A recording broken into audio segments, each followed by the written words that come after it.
સુરત એસઓજીની ટીમે સૂર્યા મરાઠી ગેંગના રીઢા ગુનેગારને પિસ્તોલ સાથે ઝડપી પાડ્યો હતો।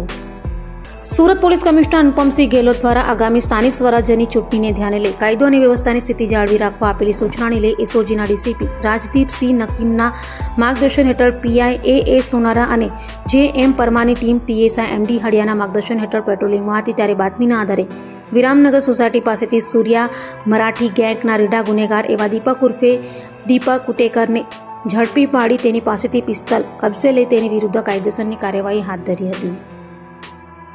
અગાઉ એક 3 મહિના પહેલા એક જે આરોપી છે એને હવામાં ફાયરિંગ કરતો અમને વિડીયો મળી આવેલો હતો, તો એના અનુસંધાને અમારી ટીમ સતત વોચમાં હતી। દરમિયાન એક આરોપી જે છે દીપક કુટેકર કે જે સૂર્યા મરાઠી ગેંગનો છે એ ગઈકાલે પિસ્તોલ સાથે પકડાઈ ગયો છે, જેની કિંમત 35,000 છે।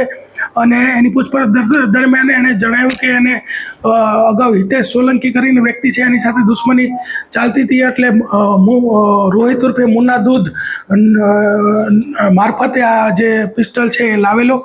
અને મુન્નો દૂધ ઓલરેડી જેલમાં છે અને આ ગુનામાં પણ વોન્ટેડ છે અને આર્મ્સ એક્ટ કલમ 25(1) કે જેની આજીવન કેદની સજા છે એના અન્વયે જે છે ગુનો દાખલ કરેલો છે। આ આરોપી જે છે સૂર્યા મરાઠી ગેંગ સાથે સંકળાયેલો આરોપી છે અને ટોટલ અત્યાર સુધીમાં 21 ગુના છે। 4 વખત એની પાછા થયેલી છે અને 1 વખત તડીપાર થયેલો છે। અને આ ગુનાઓમાં મુખ્યત્વે એટ્રોસિટી, રાયોટિંગ, ફાયરિંગ, મારામારી, ખૂનની કોશિશ અને એનડીપીએસના ગુનાઓ દાખલ થયેલા છે।